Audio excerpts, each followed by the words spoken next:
dominant shoulder or hip, right? Somewhere in there, okay?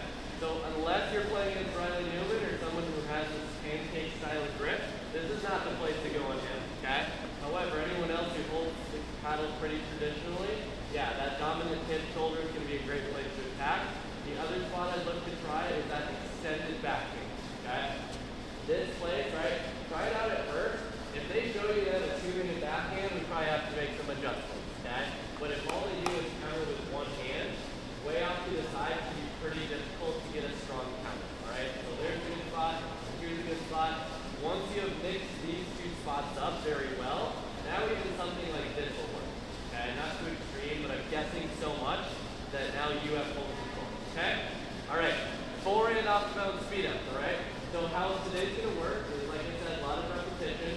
One side will be feeding a dead dink. Okay, I'll have the basket in the middle on that side. To start, you're going to feed the dead dink. It will bounce, therefore the off the bounce speed up. Okay, I will speed it up. Once I speed it up, you guys are not going to counter. You're going to let it go at first. Okay, we're going to let it go to see where it ends up bouncing to get instant feedback. Okay, and what we need to adjust. Now, set up a couple of targets so we both know. First, can I get your spot for a second? Appreciate it. Okay, so hang on to that for a second. All right, so the basket will be over there. You're going to just feed me a dead dink. I suggest bouncing it and then hitting the dink rather than just out of the air. Okay, and then I'm going to speed it up and let it go. All right, here we go. Good. A little more dead if you can. Just bouncing it right around here. Okay, perfect. Okay, same thing.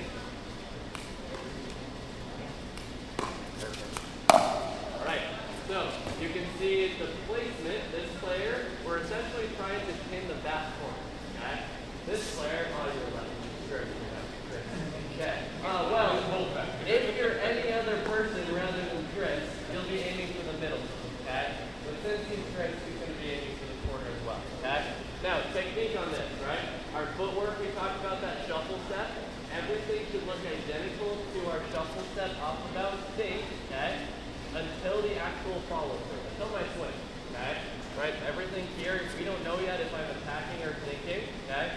From here, notice my paddle head drops down, and I'm gonna initiate that speed up, okay? The acceleration will be faster than the dink.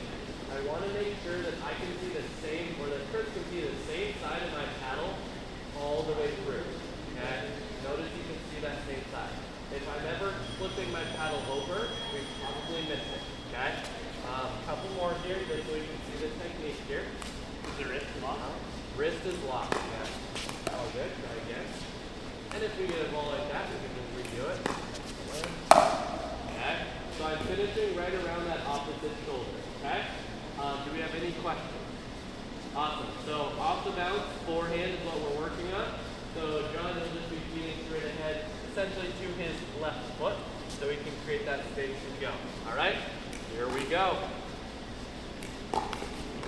I'm telling you, hitting dead dinks on purpose is the hardest thing to do. In a game, we're so good at it, but in practice, it's so hard. I think that's higher over here.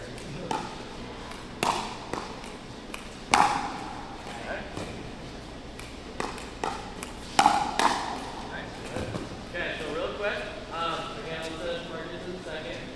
It's going back to the ball is one thing, right? Once we're back here, I want to make sure we don't stay back here, okay? Right, a couple times I'm seeing we're on our back foot, make sure we get back. So essentially, if we wanted to, we could move forward, okay? Are we actually going to take a step forward? No, okay? But think of a runner in a